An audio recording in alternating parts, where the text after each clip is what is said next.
Hey, what's up, everyone? It's BDF44 coming at you with another video. So I want to quickly react to the KD and Draymond Green interview on Bleacher Report. It's a good 20-minute interview, and I thought it was amazing, literally amazing. I thought it was practically flawless. Draymond Green is a natural interviewer. He's going to make a fantastic professional in the media space. All I needed to see was just that 20 minutes to know that he's going to make millions doing this. He's amazing, literally.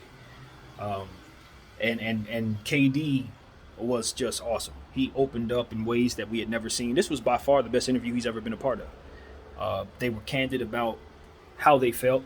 I think there's going to be some people upset in the Golden State Warriors organization with how they defined what went wrong and the Warriors' involvement in trying to mend their situation.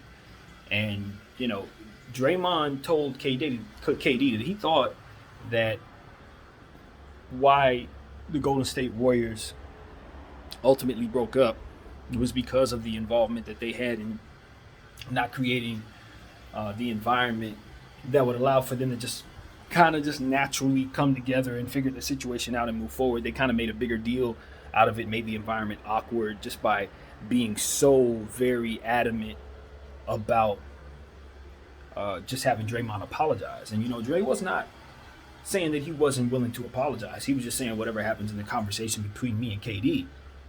That conversation is between me and KD. We don't need y'all to get involved. And he said that he told them flat out they're going to F this up.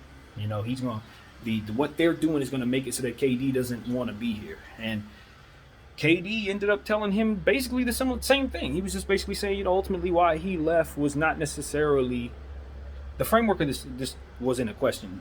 Draymond asked him, was our argument ultimately the reason why you left? And KD just basically said, it was what they did. Same thing that Dre had described, the same thing. What the involvement of the Golden State Warriors and their front office people was about was basically trying to make things worse. Well, not trying to, but ultimately was making things worse. Instead of just letting them come together, have a conversation, get to the bottom of it, it was like they were saying, okay, this is what you need to do to make KD happy. You need to apologize. Okay, KD, we don't want to sit down. We're tiptoeing around KD, and KD didn't like the environment. In other words, it was like, look, you're treating me like I'm this investment that you have to press certain buttons in order to make it function properly. When I'm a human being, me and this man had a problem, we're going to handle it. Just sit us down. Let us sit down and have this conversation. We'll do it. Don't tell him what to say to me like the magic words are going to make it all right. You know what I mean? That's not your place. It's not what we need from you. You're making it worse. And then both players ultimately came to that realization while they were sitting there right then, because they apparently hadn't had that question answered in this way. And they both agreed. He was like, Draymond was like, wow, I told him. I told him that. All of his thoughts about why KD ultimately left were true. So I don't know what Draymond's future with the Golden State Warriors is going to be after this. That's basically what I'm saying. I can see them trading him. You're still in the organization. KD can talk this way and say these things because now he's on the Nets. Just signed his contract. He's good. He got his future ahead of him. Draymond's situation is a little different. You still got to walk in that locker room, dude. You still got to go in there and deal with those people. Those people are still paying you. So I think the writing's on the wall for Draymond's exit out of Golden State. In fact, I can totally see Ben Simmons being back on the table and Draymond being in that trade now. I don't know that happens, but I can totally see where maybe that was not a question. Now it's like, okay, now maybe we're going to revisit that. I can totally see it. But aside from that, the interview just went great. It went organically well. Like I said, KD opened up a lot. He showed us, they spoke into to some of the things that we hadn't heard KD speak about, like the burner account, for example. They kind of touched in on that. And, KD kind of surprised me with why he thought why so much hatred was coming his way, why he felt so much hate was coming his way. He kind of surprised me with his answer because what he was saying was he thinks that it was basically because he went to the Golden State Warriors, ultimately why, his reputation is as it is. And he didn't really speak as much to how he responds to people, in tweets and stuff like that, and how that can contribute to how people view him or why he gets some of the hate that he gets. I don't think he really mentioned that at all. His thing was more so he just thinks that people don't like him because he went to the Golden State Warriors, and left the OKC and all of that, and then ultimately leaving the Golden State Warriors as well. I think he felt like some people just hate him for that reason alone, and I just wondered if anyone had ever sat down and said, that ain't the only reason. That ain't only it. It's also how you display yourself in certain conversations that have rubbed people the wrong way. How you kind of get at people who sometimes have come to your defense. You know what I mean? That kind of thing can make people look at you funny too. So I think there's some other things that KD can learn about why he may receive some of that energy that he otherwise received.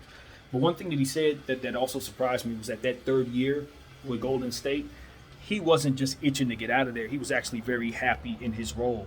He was just not communicating to others that he was kind of in a zoned in type of situation, a mindset rather, simply because he knew his role.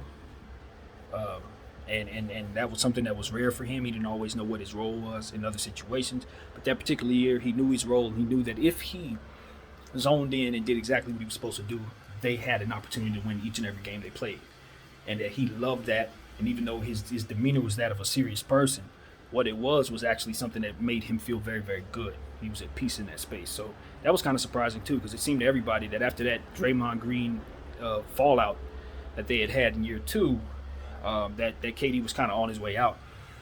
And he was basically saying, nah, I actually enjoyed that year quite a bit. And I felt like if we could have just stayed healthy, they would have easily beat the Raptors and won the championship. So I don't think too many people are going to disagree with that outside of Canada. But, it's all in all, I'd say that I learned quite a bit about KD, about how KD views himself, about how KD finds peace. I thought him mentioning that he doesn't chase happiness was kind of interesting. I thought that was a very unique way of looking at it. He says that happiness is a fleeting feeling that has ebbs and flows, and to have to chase that isn't sustainable for his living. I thought that was very, very interesting. Because a lot of people chase happiness, and they feel like that's the way to go. But he's saying he just wants to enjoy every moment, because feelings can come and go. So I kind of get that. I do get that. So yeah, man. All in all, I felt like he was open. I felt like he was candid.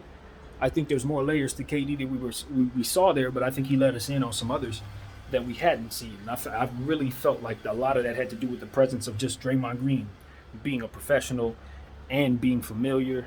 I think that Dre was the right person to ask him those questions, not only because of what he was able to do with the craft of interviewing, but also because of the dynamic. It was just phenomenal. It was only those two sitting down. You didn't have nobody else, no distractions, no moderators, nothing like that. Just two men having a conversation, and Draymond giving him an opportunity to speak. Wasn't talking over him. Wasn't no weird energy, despite the circumstances being as they had been.